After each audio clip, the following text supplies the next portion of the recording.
Lately, I've been reflecting on why I'm able to cry happy tears every now and then while my life is very stressful at the moment.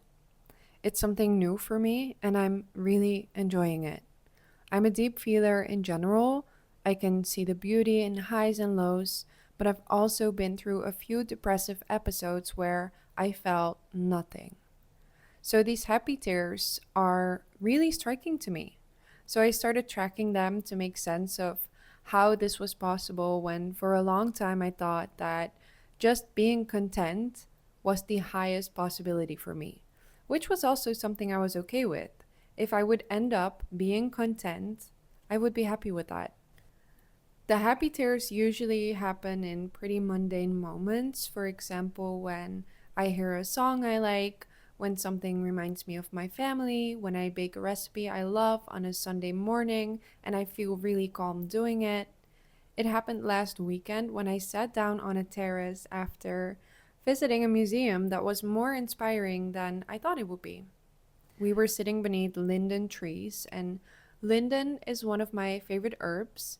And the leaves kept falling on our table, and somehow it felt like money falling from the sky. The happy tears happen when I notice the little things that make me happy. And people always say that happiness comes from the little things. And this always kind of annoyed me because I thought, what little things are they talking about? If I could have told my 14-year-old depressed self what these little things were, I think maybe happiness would have been my natural state a bit earlier. So I recently had to scroll through my camera roll, which is also one of my favorite things to do actually. And it was then that I realized how perfectly curated my life is. And not in a frigid, strict, perfect way. Because when I think about something being perfectly curated, I think of a house that's never messy or a color coordinated wardrobe. But I'm talking about my life being curated in a way where even on bad and stressful days like the ones I've been having lately, I can look around and see things that I think are beautiful, things that move something inside of me. Art prints I've been collecting over the years, having lists of movies that I like, having great playlists for every moment. I know what art I love, like the mother swan protecting her young, what my favorite foods are, what cities I love, what countries I still want to visit. And it's almost like I created this gallery for myself with all the things I love so I can return to this whenever I need to. But it's even better because the gallery is my life and I get to live there. The pictures on my camera roll that stood out to me were the ones I took in Florence, Italy, on a trip last summer. I think I love taking pictures even more after seeing this little series in my favorites folder because it really shows what my eyes catch and how that just fits together so well. So there's a picture of me in the Uffizi wearing cherub earrings and a vintage white dress that I love. It's a picture of an Aperol Spritz and a page in a book with the poem Wild Geese by Mary Oliver. I remember very vividly drinking this spritz and reading the poem on the piazza in the yellow streetlights. Everyone always talks about the yellow streetlights that we have in Europe. There's a picture of herbal pills I made for myself on a Gucci plate, which combines my love for herbs and my favorite designer brand. And it all just fits together so perfectly. And it really made me realize that beauty makes my life so much better. I guess the point of this video is knowing what you love and what you find beautiful is such a good way to improve your life. And it takes getting to know yourself to curate this life for yourself, right?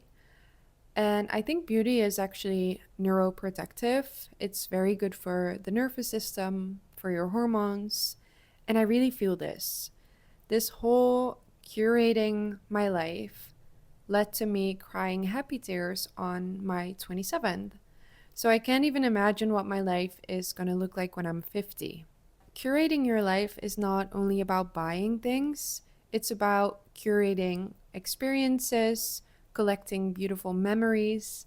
It's about making the perfect playlist for when you're baking a cake, knowing what flowers are your favorite, figuring out what kind of art you like, getting prints for your home, curating your style. I love vintage shopping, but I try to only buy something if I really, really love it and I know that I will for a long time. This whole curating your life thing is just filling your life with things that feel you. It's knowing yourself. And I hope this doesn't sound shallow and materialistic because I promise it's not. To me, this is very deep. When I have a bad day, I know that reading The Orange by Wendy Cope will make me feel better. I know that some songs will cheer me up. So, in a way, knowing myself like this creates a safety net.